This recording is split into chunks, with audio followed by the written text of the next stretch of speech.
এই মুহূর্তে পাওয়া খবরে জানতে পারা যাচ্ছে এক কনস্টেবল তিনি গুলি চালিয়ে আত্মঘাতী হয়েছেন। ট্রেনের হাওড়া বর্ধমান লোকালে ছিলেন তিনি, আমরা এমনটাই জানতে পারছি। ট্রেনের মধ্যেই গুলি চালিয়ে আত্মঘাতী হন ওই জিআরপি কনস্টেবল। আপনারা তার ছবি এই মুহূর্তে দেখতে পাচ্ছেন কলকাতা টিভির পর্দায়।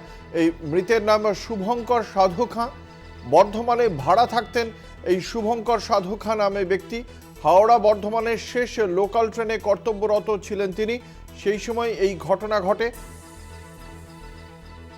আমাদের সঙ্গে রয়েছেন আমাদের প্রতিনিধি চন্দন সেনগুপ্ত, বিশদে জানবো। চন্দন, কি জানতে পারা যাচ্ছে ঘটনাটি সম্পর্কে?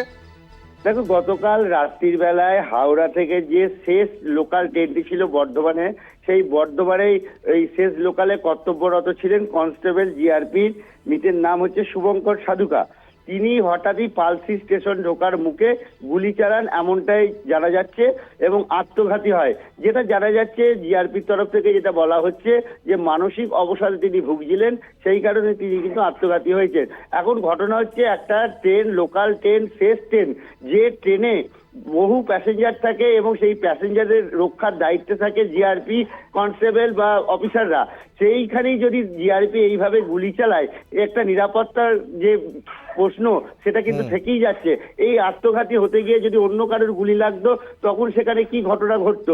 স্বাভাবিকভাবেই একটা আতঙ্কর পরিবেশ সৃষ্টি হয়েছিল, এবং যেটা পরে জানা যাচ্ছে যে দেহ নিয়ে আসা হয়েছে জিআরপিতে, এবং সেখান থেকে ময়না তদন্তের জন্য জিআরপি দেহটিকে পাঠাবে বর্ধমান মেডিকেল কলেজ হাসপাতালে, এবং তারপরে জানা যাবে যে ময়না তদন্ত করে যে কি কারণে তিনি মারা গেছেন, এমনটাই সূত্র মারফত খবর পাচ্ছি। তবে এইটুকুনি আরো একটি সূত্র মারফত খবর, যেহেতু রেলের মধ্যে এই ঘটনা ঘটেছে, সেহেতু রেলের যে বিআর সিং হসপিটাল আছে কলকাতার শিয়ালদায়, সেখানে দেহটাকে নিয়ে যাওয়া হতে পারে ময়না তদন্তের জন্য।